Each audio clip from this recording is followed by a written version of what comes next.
Terveet hampaat, elintärkeät vinkit hoitoon. Hymy kertoo paljon. Se ei ole pelkästään ilon merkki, vaan myös osoitus terveistä hampaista. Se voi kirkastaa päivän ja parantaa mielialaa niin itsellä kuin muillakin. Terveet hampaat ja kaunis hymy antavat itsevarmuutta ja positiivisuutta arkeen. Hampaat ovat tärkeitä monin tavoin. Ne auttavat puremaan ja pureskelemaan ruokaa, mikä on välttämätöntä ruoansulatukselle. Lisäksi ne tukevat kasvojen rakennetta ja auttavat puhumisessa. Ilman terveitä hampaita arjen toiminnot voivat vaikeutua merkittävästi. Hampaiden terveys vaikuttaa koko kehon hyvinvointiin. Suun bakteerit voivat levitä muualle kehoon ja aiheuttaa tulehduksia.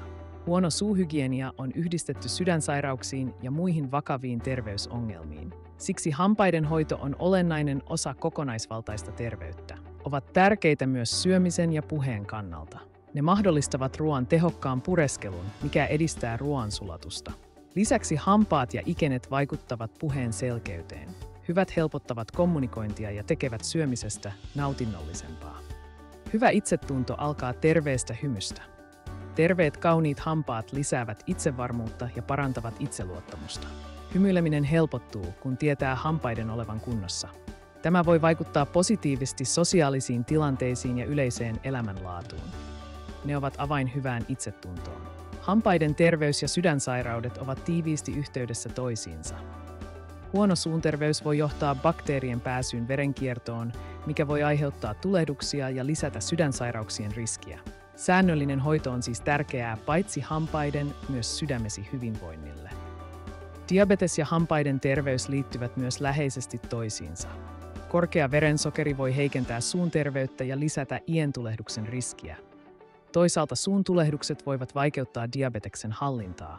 Hyvä suuhygienia on erityisen tärkeää diabetesta sairastaville. Plakki on tahmea bakteerikerros, joka kertyy hampaan pinnalle. Se muodostuu, kun bakteerit yhdistyvät syljen, ruoan ja juomien kanssa. Plakkia ei voi välttää kokonaan, mutta sen säännöllinen poistaminen on tärkeää, jotta hampaat ja ikenet pysyvät terveinä. Se voi aiheuttaa erilaisia hammasongelmia, kuten reikiintymistä ja ientulehduksia. Jos ei poisteta säännöllisesti, se voi kovettua hammaskiveksi, mikä vaikeuttaa sen puhdistamista. Hammaskivi voi johtaa vakavampiin suun terveysongelmiin, kuten parodontiittiin. Karies on hampaiden reikiintymistä aiheuttava bakteeriinfektio. Se syntyy, kun plakin bakteerit tuottavat happoja, jotka kuluttavat hammaskiillettä. Jos karies jätetään hoitamatta, se voi edetä syvemmälle hampaan rakenteisiin ja aiheuttaa kipua, tulehduksia ja jopa hampaan menetyksen. Karies on sen kovakudoksen, kuten kiilteen ja hammasluun, vaurioitumista. Se syntyy, kun bakteerit tuottavat happoja, jotka syövyttävät hampaan pintaa. Tämä voi johtaa kipuun, reikiintymiseen ja lopulta hampaan menettämiseen, jos sitä ei hoideta ajoissa. Karieksen syyt ovat moninaiset. Huono suuhygienia, sokeripitoisten ruokien ja juomien nauttiminen sekä riittämätön fluorin saanti ovat keskeisiä tekijöitä. Seuraukset voivat olla vakavia, kuten hampaan ytimen tulehdus ja ympäröivien kudosten vaurioituminen. Ientulehdus on yleinen suun terveysongelma, joka voi johtaa vakavampiin sairauksiin, kuten parodontiittiin. Hoitamattomana ientulehdus voi aiheuttaa ikenien vetäytymistä, hampaiden irtoamista ja jopa luukatoa. Säännöllinen hampaiden puhdistus ja tehokas suuhygienia ovat avainasemassa riskien vähentämisessä. Hampaan reikiintyminen etenee vaiheittain. Aluksi plakki ja bakteerit muodostavat happoja, jotka alkavat syövyttää kiillettä. Kun kiille on vaurioitunut, happo pääsee syvemmälle hammasluuhun. Lopulta bakteerit voivat saavuttaa sen ytimen, aiheuttaen hermotulehduksen ja kipua. Reikiintymisen ehkäisy on mahdollista hyvällä suuhygienialla. Säännöllinen hampaiden harjaus, hammaslangan käyttö ja terveellinen ruokavalio auttavat pitämään hampaat ehjinä. Lisäksi säännölliset hammaslääkärikäynnit mahdollistavat ongelmien varhaisen havaitsemisen ja hoidon ennen kuin ne kehittyvät vakaviksi. Ne tulisi harjata vähintään 2 päivässä, aamuisin ja iltaisin. Näin varmistetaan, että plakkia poistetaan säännöllisesti ja vältetään bakteerien kertyminen suuhun. Säännöllinen harjaus auttaa myös pitämään hengityksen raikkaana ja ehkäisee hampaiden reikiintymistä. Paras hammasharja valitaan henkilökohtaisten tarpeiden mukaan. Pehmeä harja on suositeltava, koska se ei vahingoita ikeniä ja on hellävarainen hampaille.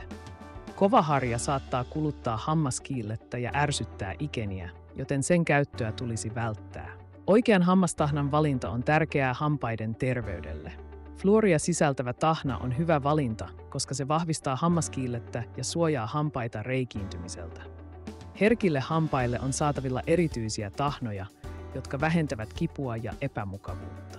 Fluori on keskeinen aine hampaiden terveydelle, koska se vahvistaa hammaskiillettä ja tekee hampaista kestävämmät kariesta vastaan. Se auttaa myös korjaamaan alkavia vaurioita hammaskiilteessä ennen kuin ne kehittyvät reikiintymiseksi. Siksi fluorin käyttö on suositeltavaa. Hammaslangan käyttö on olennainen osa päivittäistä suuhygieniaa. Hammaslanka poistaa plakin ja ruoan jäämät hampaiden välistä, mihin hammasharja ei ylety. Säännöllinen hammaslangan käyttö auttaa ehkäisemään ienongelmia ja reikiintymistä ja pitää hampaat ja ikenet terveinä. Se poistaa ruokajäämiä ja plakkia alueilta, joihin hammasharja ei pääse, kuten hampaiden väleistä ja ienrajoista. Tämä vähentää ientulehduksen ja hampaiden reikiintymisen riskiä. Säännöllinen hammaslangan käyttö pitää ikenet terveinä ja hengityksen raikkaana. On tärkeää, koska se estää plakin kertymistä ja ylläpitää suuhygieniaa. Ilman hammaslankaa bakteerit voivat aiheuttaa ientulehdusta ja hammaskiveä, mikä voi johtaa vakavampiin suun terveysongelmiin. Se täydentää hampaiden harjausta ja pitää suun puhtaana. Suuvesi voi tuoda lisäsuojaa suun terveydelle, mutta se ei korvaa harjausta ja hammaslankaa. Se voi auttaa tappamaan bakteereita ja raikastaa hengitystä. Jotkut suuvedet sisältävät fluoria, joka vahvistaa hammaskiillettä ja ehkäisee reikiintymistä. Käytä suuvettä ohjeiden mukaan. Ruokavalio vaikuttaa merkittävästi hampaiden terveyteen. Vältä sokeripitoisia ja happamia ruokia, jotka voivat vahingoittaa hammaskiillettä. Valitse ravitsevia ruokia, kuten vihanneksia, hedelmiä, täysjyvätuotteita ja proteiinipitoisia ruokia, jotka tukevat hampaiden ja ikenien terveyttä sekä yleistä hyvinvointia. Sokeri on hampaiden pahin vihollinen, sillä se ruokkii suun bakteereja, jotka tuottavat happoja. Nämä hapot heikentävät hammaskiillettä ja aiheuttavat reikiintymistä. Minimoi sokerin saanti ja valitse terveellisempiä vaihtoehtoja, kuten hedelmiä ja pähkinöitä, hampaidesi suojelemiseksi. Porkkanat, omenat ja selleri ovat erinomaisia ruokia hampaiden terveydelle. Ne auttavat puhdistamaan hampaita luonnollisesti ja stimuloivat syljeneritystä, mikä neutraloi happoja. Maitotuotteet, kuten juusto ja jogurtti, sisältävät kalsiumia ja fosforia, jotka vahvistavat hammaskiillettä ja edistävät hampaiden terveyttä. Hampaiden valkaisu voi parantaa ulkonäköä ja itsetuntoa, mutta se sisältää myös riskejä. Liiallinen valkaisu voi vaurioittaa hammaskiillettä ja aiheuttaa herkkyyttä. On tärkeää keskustella hammaslääkärin kanssa ennen valkaisun aloittamista ja noudattaa suositeltuja ohjeita turvallisuuden varmistamiseksi. Tupakointi on haitallista hampaiden terveydelle, sillä se aiheuttaa värjäytymiä, ientulehduksia ja muita suuontelon sairauksia. Se myös heikentää immuunijärjestelmää, mikä hidastaa paranemisprosessia. Tupakoinnin lopettaminen on yksi tehokkaimmista tavoista parantaa suun ja hampaiden terveyttä. Alkoholin käyttö voi johtaa suun kuivumiseen, mikä vähentää syljen suojaavaa vaikutusta ja altistaa hampaat reikiintymiselle. Lisäksi monet alkoholijuomat sisältävät paljon sokeria ja happoja, jotka lisäävät hampaiden eroosion riskiä. Kohtuus alkoholin kulutuksessa on tärkeää hampaiden terveyden ylläpitämiseksi. Hampaiden narskuttelu eli bruksismi voi aiheuttaa hampaisiin kulumia, halkeamia ja jopa lohkeamia. Yleisiä syitä ovat stressi ja unihäiriöt. Hammaslääkäri voi suositella purentakiskoa suojaksi yöaikaan.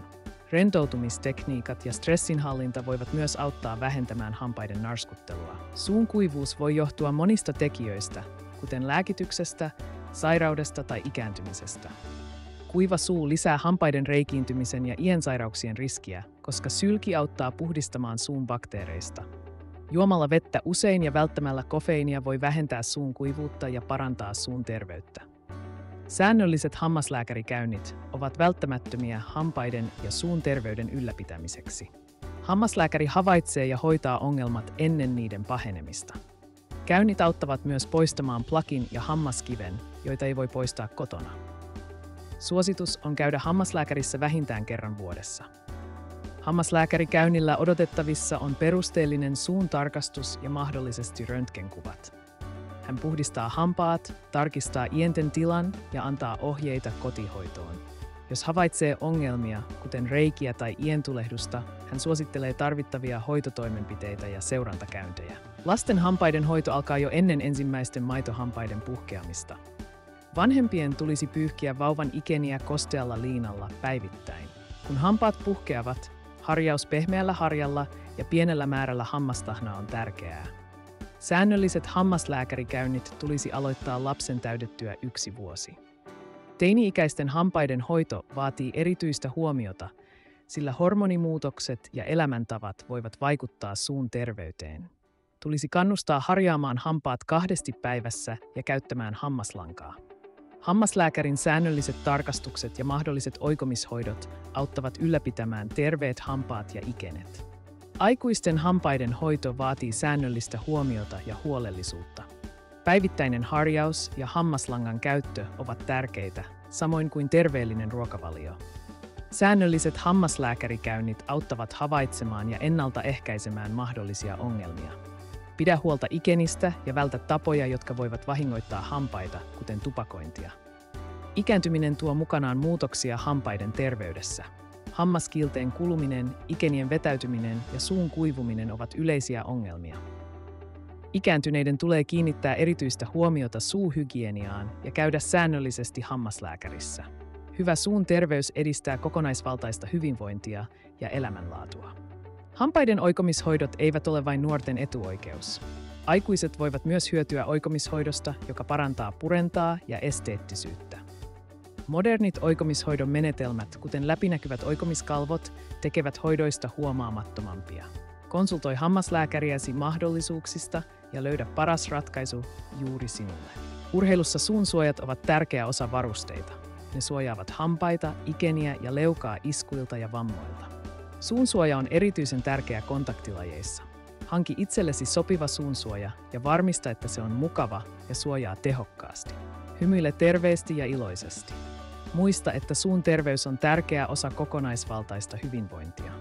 Tarkista alla olevat kommentit ja katso, mitä löysimme sinulle lisäravinteen terveille hampaille. Pidä huolta hymystäsi ja jaa iloa ympärillesi terveellä hymyllä.